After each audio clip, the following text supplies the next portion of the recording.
ॐ वाङ् मे मनसि प्रतिष्ठिता मनो मे वाचि प्रतिष्ठितम् आविराविर्मयेधि वेदस्य आणीस्थः श्रुतं मे मा प्रहासि अनेनाधीतेनाहोरात्रान् सन्दधामि ऋतं वदिष्यामि सत्यं वदिष्यामि तन्मामवतु तद्वक्तारमवतु अवतु माम् अवतु वक्तारमवतु वक्तारम् ॐ शान्ति शान्ति शान्तिः हरिः ॐ ॐ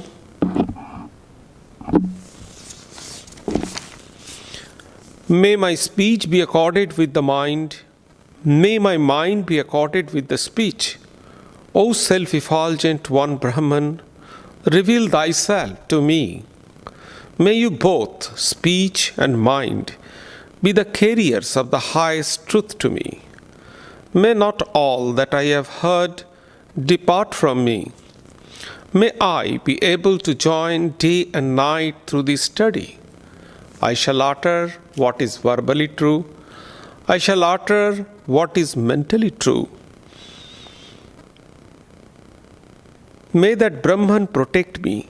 May that Brahman protect the teacher. May that protect me.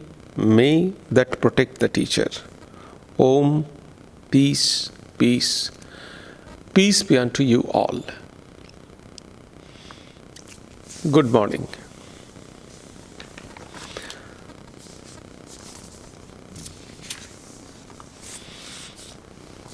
This morning, I am going to speak on the subject Sri Krishna in Bhagavad Gita. Maybe it is a very common subject, but still, I think we should know about it. Sri Krishna and Arjuna were two very important characters in Bhagavad Gita. And it is needless to mention that Sri Krishna draws the whole attention on him in Bhagavad Gita between these two characters. We find many distinctive personalities in Indian culture whose contributions in building the Indian tradition are unique. Among them, Sri Krishna stands supreme.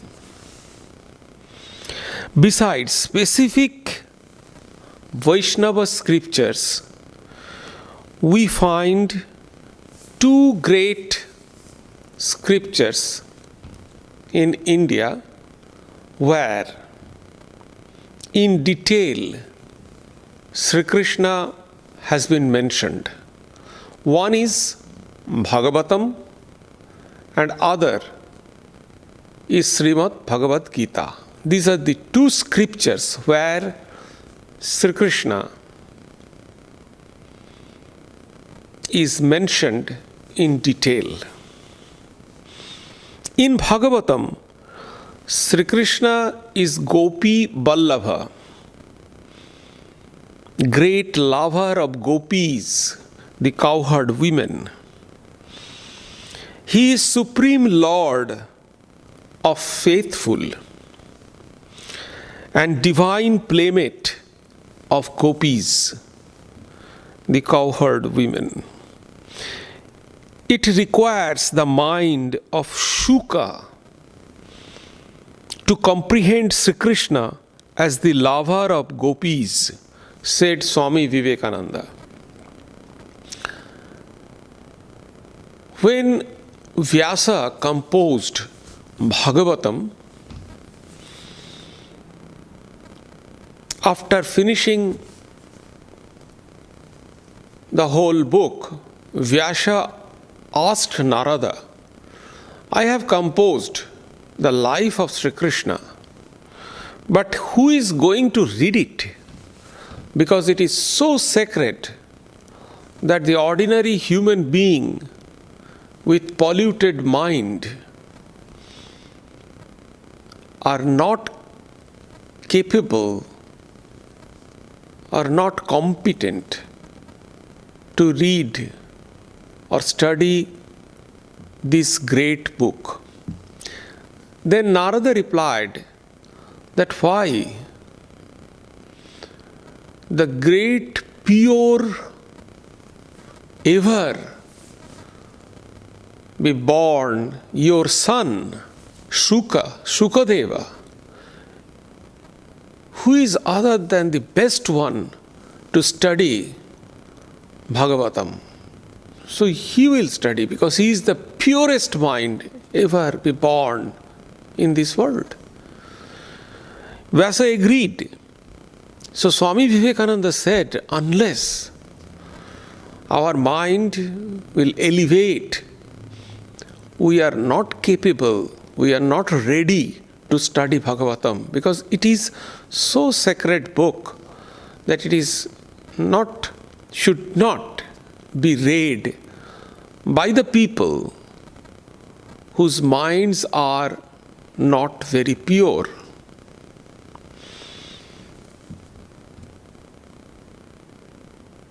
On the other hand, in Bhagavad Gita, Sri Krishna is teacher, philosopher, at the same time, Supreme God, who comes to us in times of doubt, conflict, and despair. Krishna in Bhagavad Gita is the explanation of the Krishna of gopis. So Krishna in Bhagavad Gita is the explanation of Krishna of Bhagavatam. Krishna in Bhagavatam is not very popular. It is because the conflicted people who are facing challenges of life day to day, for them, Krishna of Bhagavad Gita is more adorable.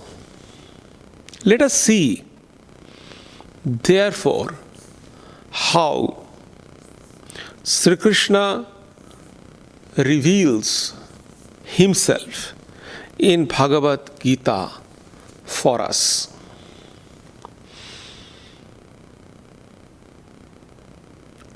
In two ways, Sri Krishna reveals himself in Bhagavad Gita. In the first place, Sri Krishna is complete God. It is said, Krishnastu Bhagavan Swayam. Krishna is Bhagavan. In Sanskrit, God is called Bhagavan.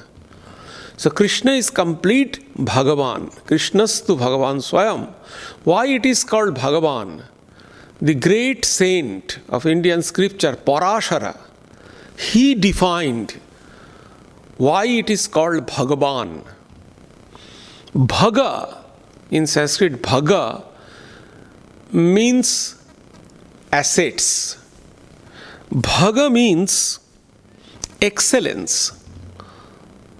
So, who is having 6 kinds of excellence or assets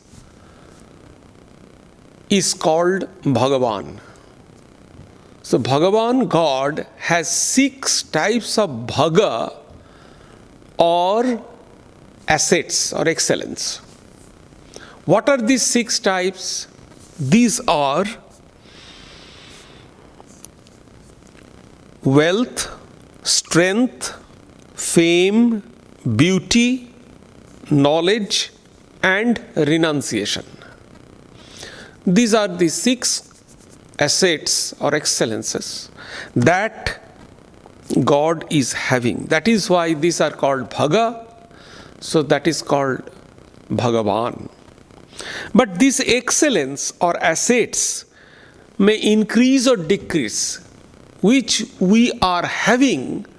We may lose it, or we may have it more and more. So it varies.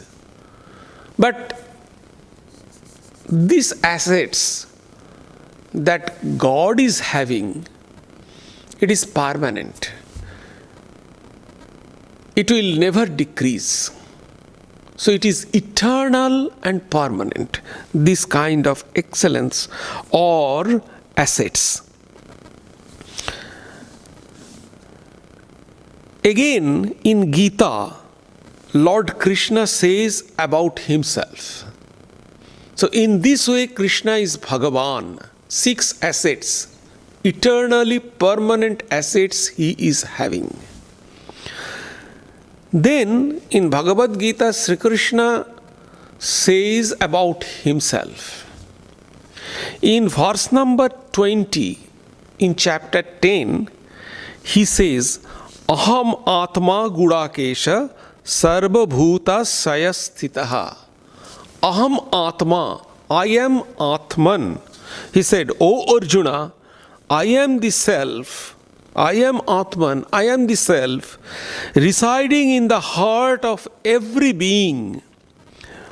I am their beginning, their lifespan, and their end. So here itself, Sri Krishna says that I am Atman.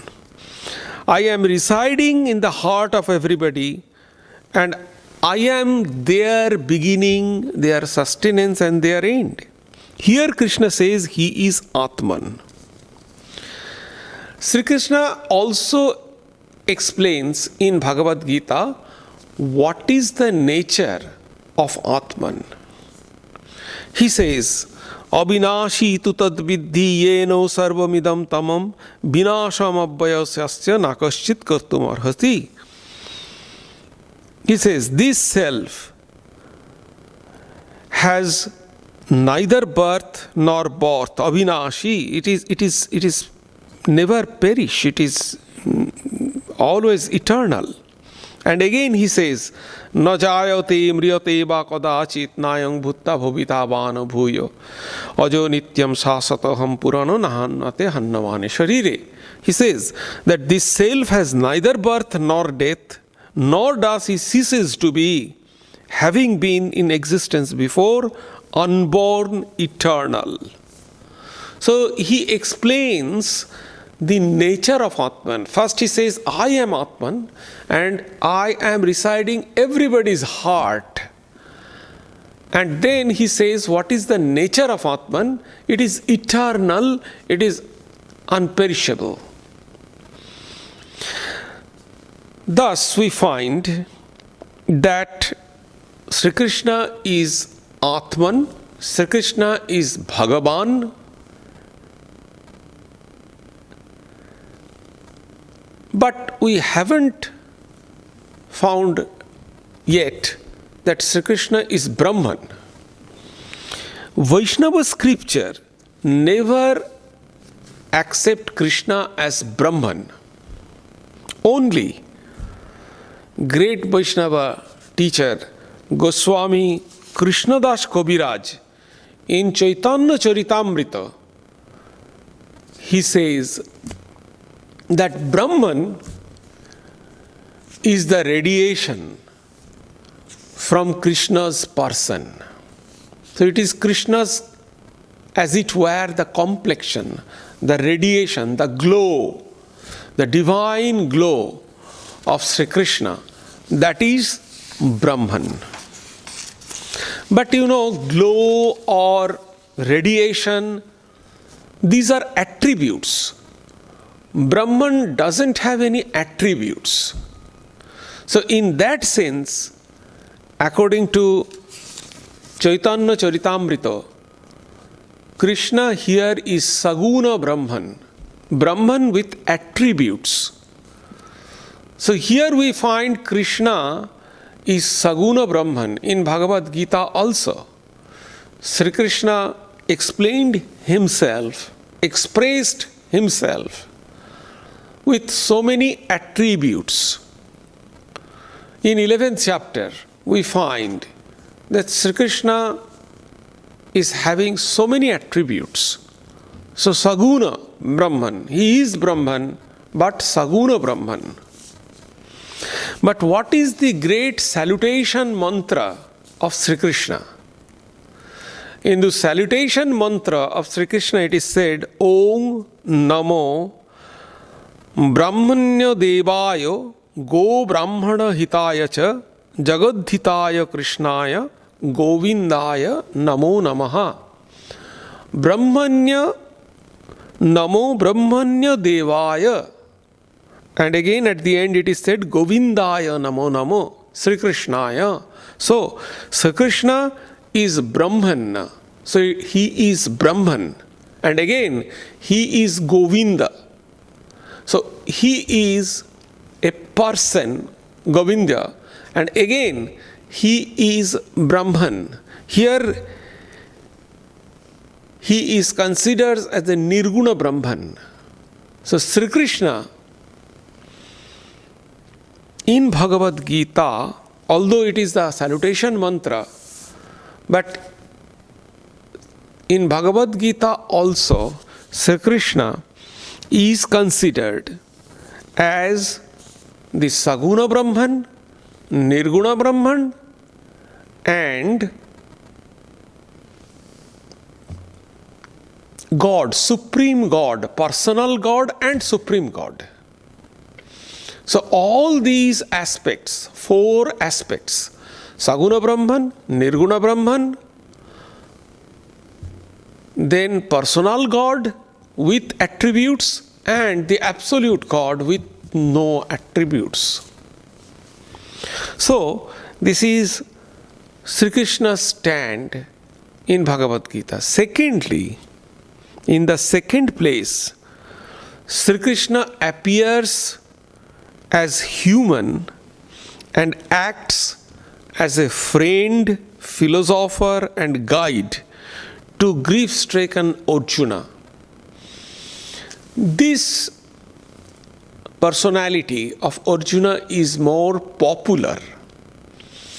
I have already mentioned that we can study Bhagavad Gita in 2 ways. One is in the traditional way, to follow Shankaracharya, Ramanuja, Madhvacharya, Sridhar Swami, Madhusudana Saraswati. So all these are traditional commentators. So we can follow traditional commentary to study Bhagavad Gita. There, Sri Krishna reveals himself sometimes as Atman. I have already mentioned he says himself that he is Atman. So he is Atman, and again he is Brahman, Saguna Brahman, Nirguna Brahman, and Absolute God, Purushottama. He says the Purushottama.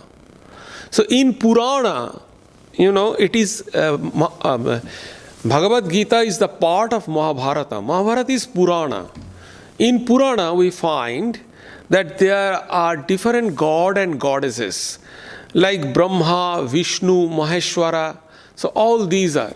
And each god has their own duty. As for example, Brahma. Brahma is the creator. And then Vishnu. Vishnu is the sustainer. And Lord Shiva is the destroyer. So each has their own duty to perform. But Sri Krishna is beyond that. Sri Krishna has all the three things Sri Krishna can do. So Sri Krishna is beyond all these kind of Puranic god and goddesses. And we have to remember here that Sri Krishna doesn't elevate to God. God descends as Krishna. There are two things. One, they are human being, they ascends to God, and God descends to human being. In Christianity also, the meeting with God, the human being, they ascends and God descends. So in this case, Sri Krishna, God descends to Sri Krishna. Sri Krishna is not elevated to God. God descends to Sri Krishna.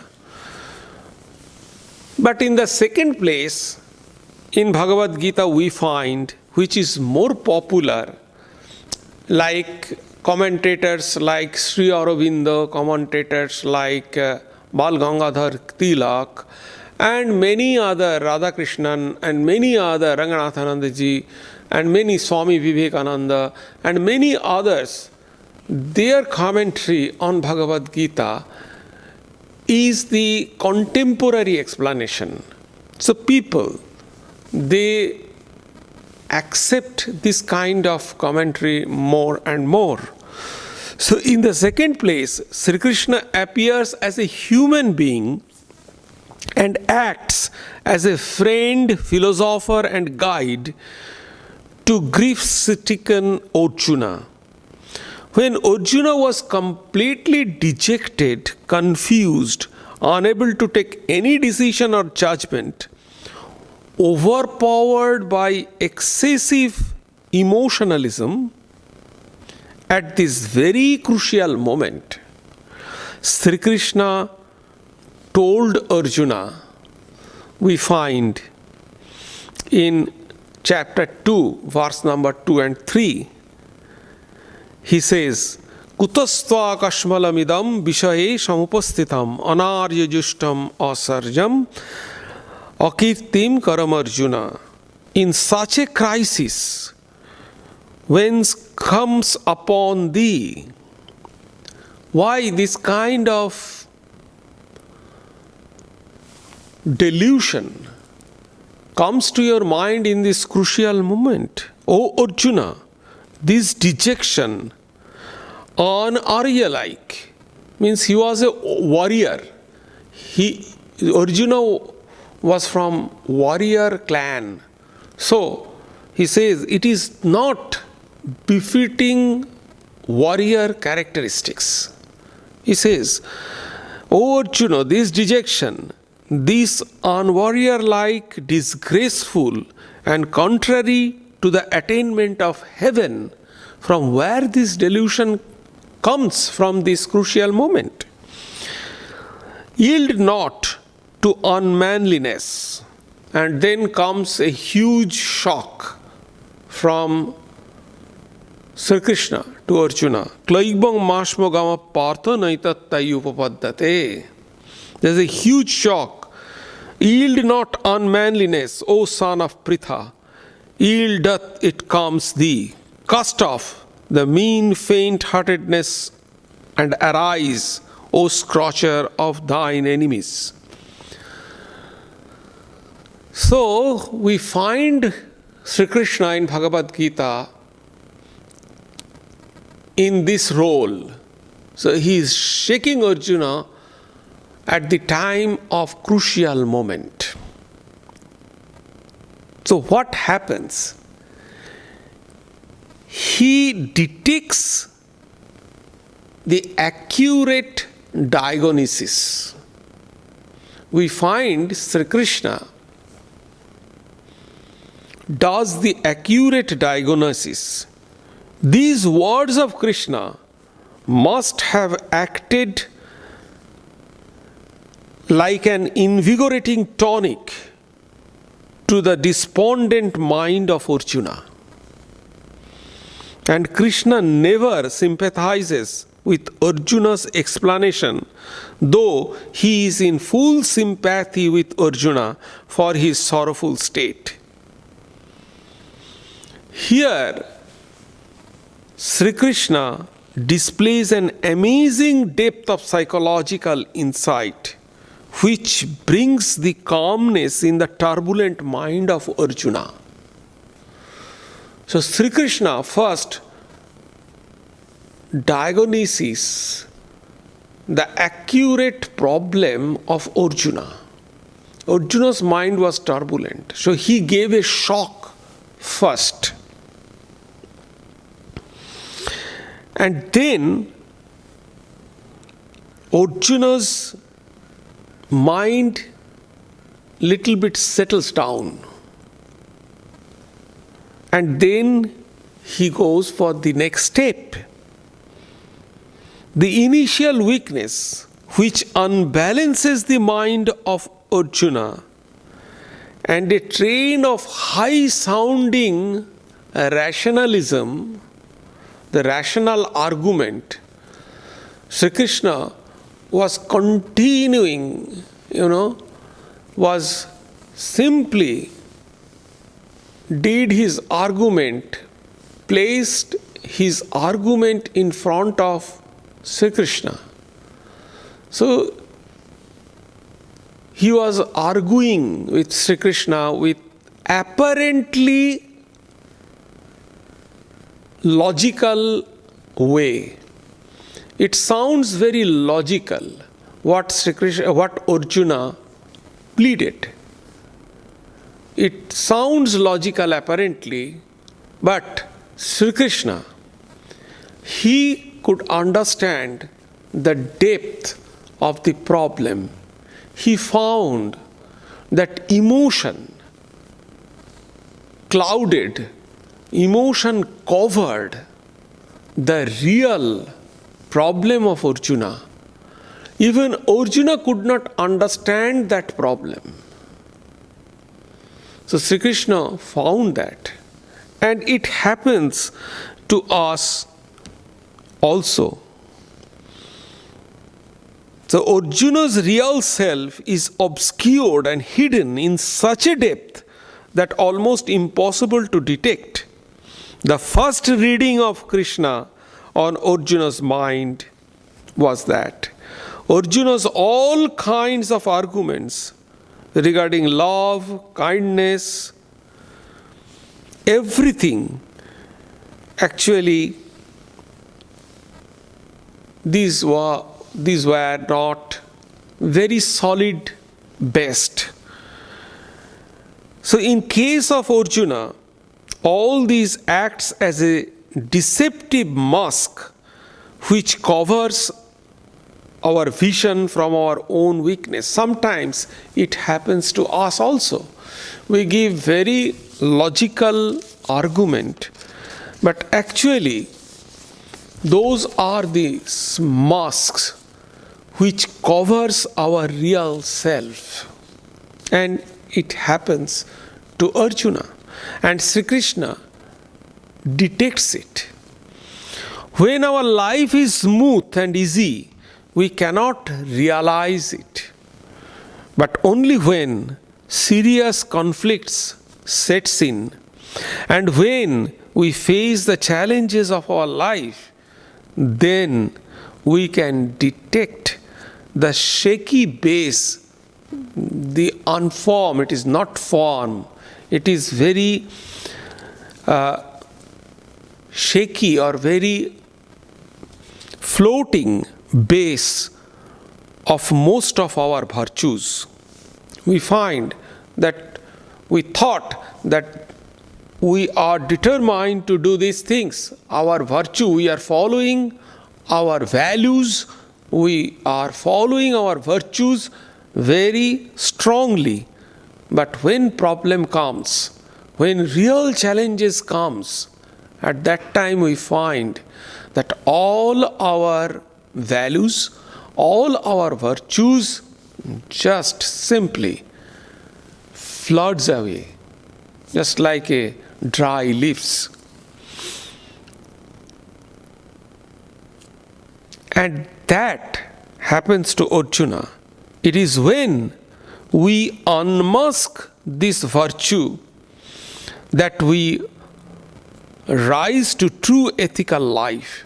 When actually we unmask this. In normal case, it is masked, it is covered with all kind of logic, values, vanities, everything. But when real challenges comes, that time all values, virtues, vanities, everything goes. And then when we unmask, we find the reality. And then only the ethical life starts. Hence, Krishna's first lesson to Arjuna is to shake off his little-heartedness and arise like a hero without mask. Thus, Krishna did the right diagnosis. Then he gave the solution, here and now. After applying the strong shock treatment, which makes Arjuna's mind steady, Sri Krishna proceeds to remove his doubts and errors by imparting a knowledge of truth, which is a great saving factor in the life of all. Knowledge. What Sri Krishna imparted to Arjuna then, when his mind was settled? Sri Krishna imparted knowledge. As a teacher, we find here as a teacher.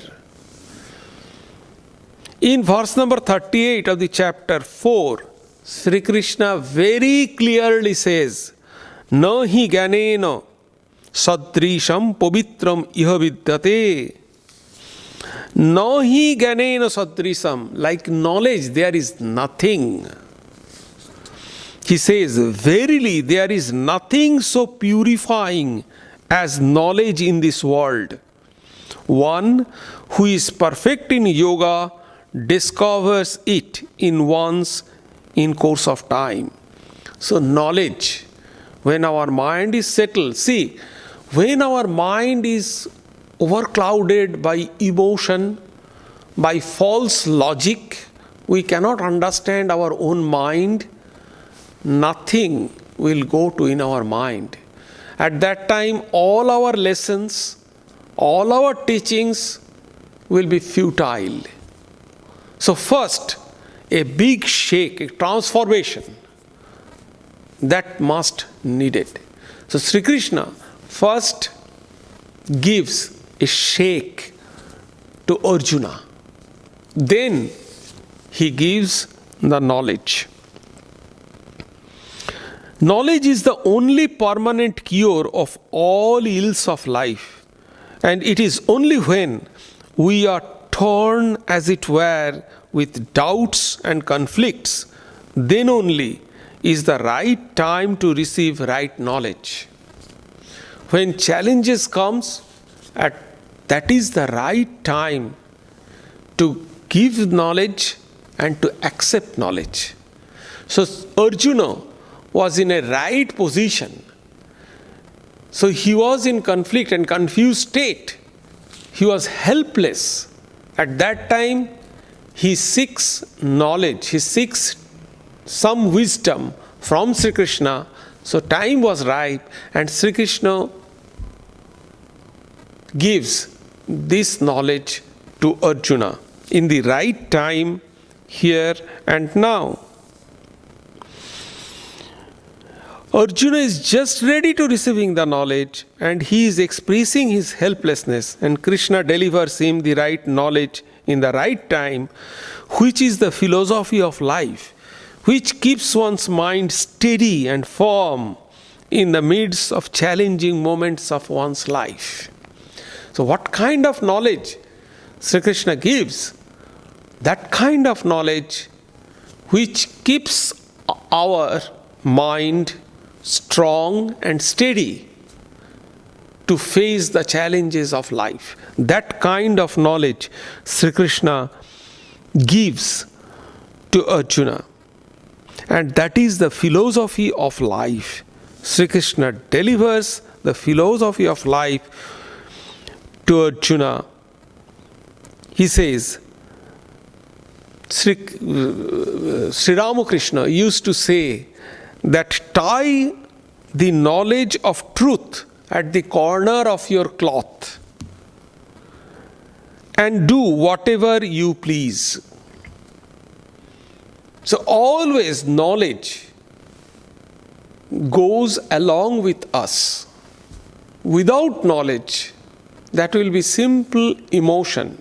Without bhakti, without knowledge, bhakti is simple emotion.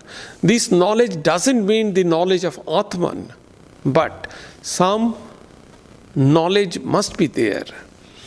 So exactly same thing Sri Krishna did to Arjuna. Bhakti along with knowledge.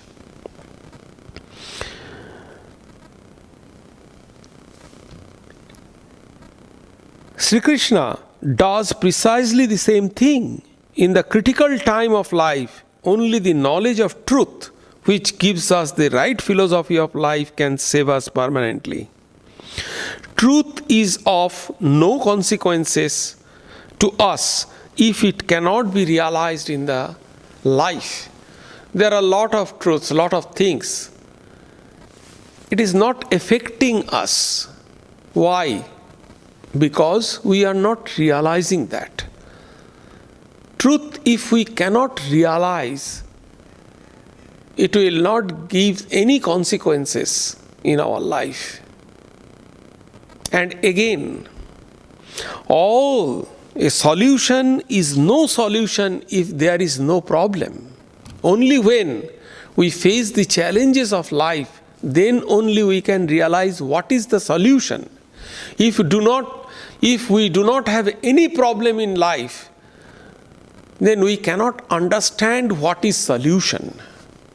So exactly the same thing, truth in Kena Upanishad says to be realized here and now. So there is no any time. It is said, if one knows it here, that is truth. If one knows it not here, then that there is a great loss is his. So truth, you can know this moment. Knowledge is like that. You can understand it right now. You can realize it right now. So this is the power of knowledge right now, and that happened to Arjuna actually.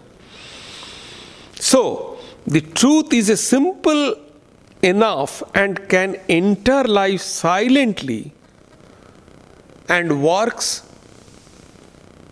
inevitably, imperceptibly. So truth is like that, knowledge is like that, it enters and it works immediately, right now, here. If you just have the knowledge, you realize that knowledge, even simple knowledge in Buddhist stage, not the spiritual knowledge, even the Buddhist stage, you can just immediately, you can just click, it clicks, and you can understand that. So, here and now, and it works very strongly. This and not at outown the meaningless creeds and dogmas. That what Sri Krishna offers us here. So what Sri Krishna offers here? Diagnosis and then the knowledge. And what is the knowledge actually? The knowledge, very rightly it is said, that knowledge is the pure knowledge of Atman, because the strength, the confidence, from where it will come? It will come from within. If you think very carefully, you can understand that All our knowledge, which is the external, we get from outside. Unless we connect with it, that will not become very active. So different lectures you are listening in YouTube, in classes, everywhere, spiritual lecture. You are listening thousands and thousands of lectures in online, and you are listening those lectures again and again. But why it is not, the effect is acting on our life very often? It is because we are not realizing it. We are not connecting ourselves with it properly. So when we can connect with that, when it comes from within, then it is actual knowledge. And come from within means, what is the source of within? The Atman. Atman is the source of within. That is the main source. Everything is coming from there. Neither mind nor intellect. It is coming from there. That is the main basis of Vedanta. So it is coming from within, from that very particular source. And that is the knowledge Sri Krishna gave. Then he has confidence, then he has strength, then he has courage. And then firmness and confidence restored. What is the effect of that? Effect to lead our life properly and to face the challenges of our life spiritually. Certain self-confidence is required. Swami Vivekananda used to say, we must have faith in ourselves first before having faith on God.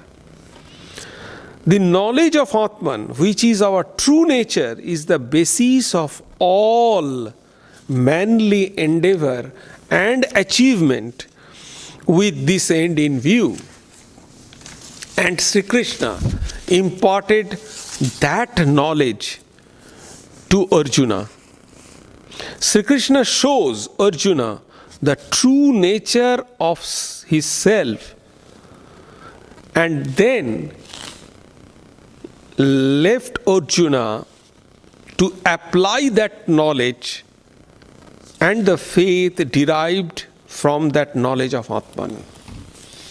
So he only gives the knowledge and then leaves Arjuna to apply that wherever that knowledge and belief is necessary. So knowledge of Atman he did, and he solved, and his problem is solved.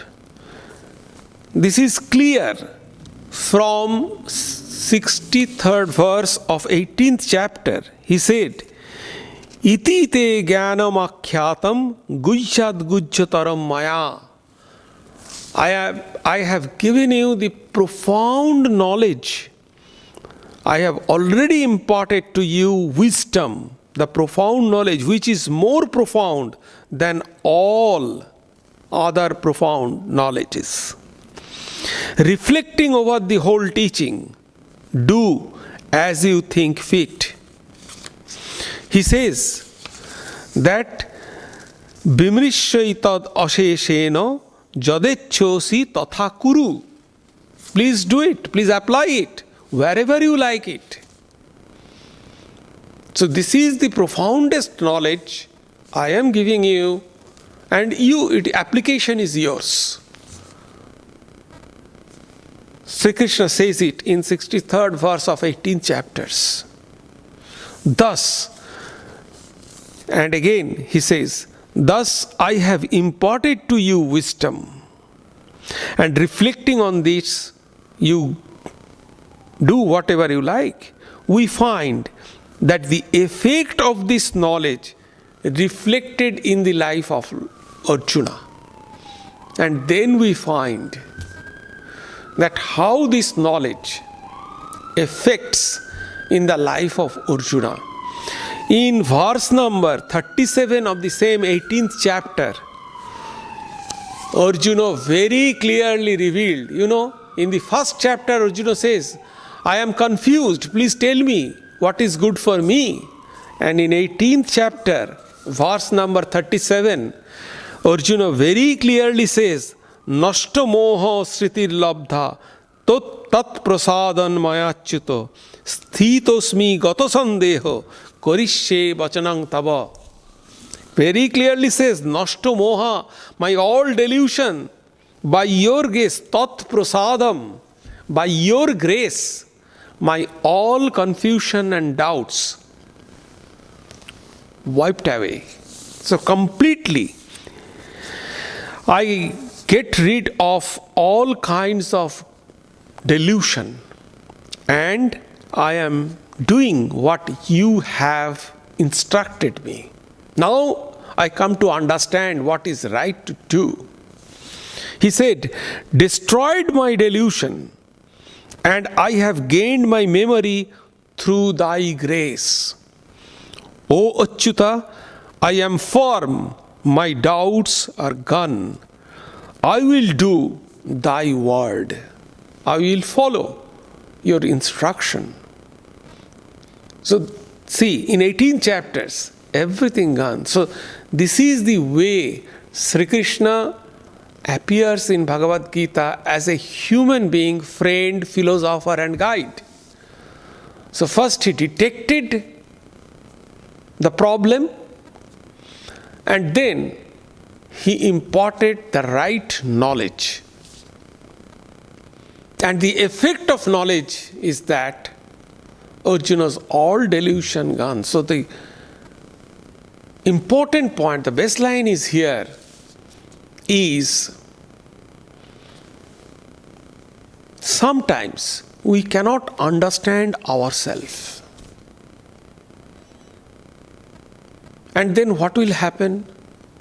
We give concrete logic, we give very wise argument, logical things.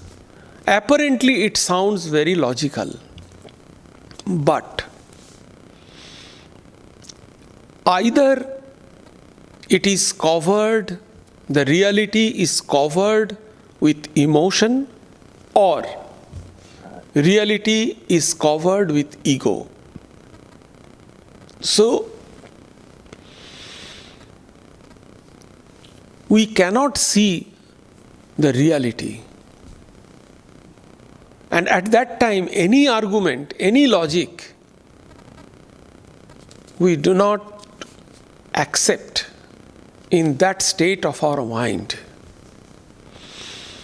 So Arjuna also had that kind of mindset. Sri Krishna shook it. Sri Krishna just gave a blow in the 3rd verse of the 2nd chapter. And then he imparted the right knowledge. What is that knowledge? That knowledge is the knowledge of Atman, because all confidence, everything is coming out from there. And what is the nature of that knowledge? Right here and now. It reflects right now. So that is the idea. And Sri Krishna imparted that knowledge. And the result is Arjuna could get rid of all delusions. So Sri Krishna in Bhagavad Gita, as a human being, friend, philosopher and guide, he appears like that. He is a teacher. Sometimes he is a teacher, sometimes, but most of the time he is teacher. In Bhagavad Gita, Arjuna is disciple, not as a friend we find there. So, this is the role of Sri Krishna in Bhagavad Gita. He is God at the first place, God in all kinds, Saguna, Nirguna, and he is Brahman also. And then again, he is friend, philosopher and guide. So this is the role. He is the Purushottama. A new term he used, Purushottama. So he is the highest than Brahma, Vishnu, God and goddesses, so-called Puranic God and goddesses. He is higher than that. And God incarnates as Krishna. It is not Krishna elevated to God. These are the main thing.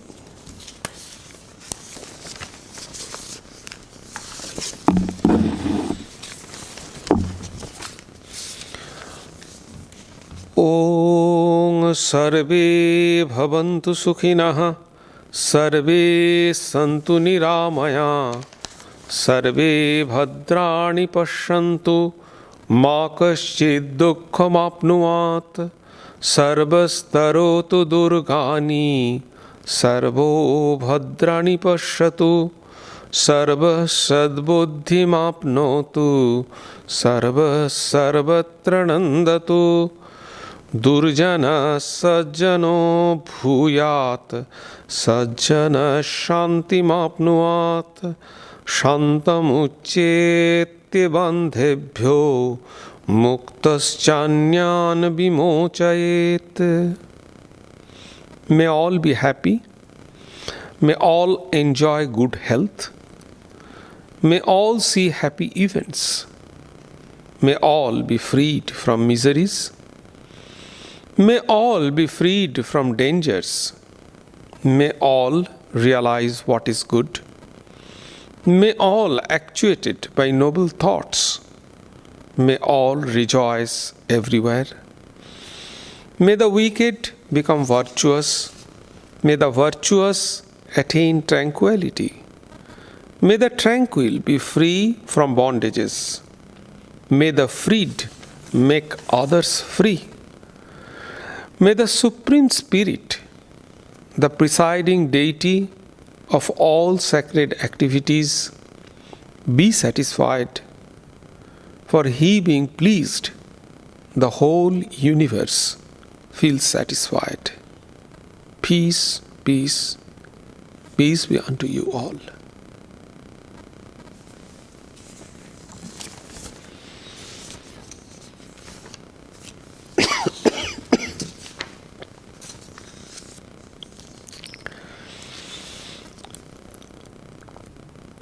On next Sunday, 13th December, we have a talk on spiritual unfoldment. Next Sunday lecture will be spiritual unfoldment.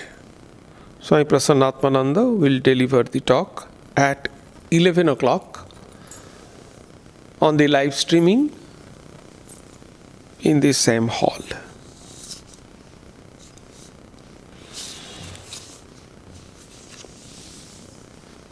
Please take care to stay safe. Thank you.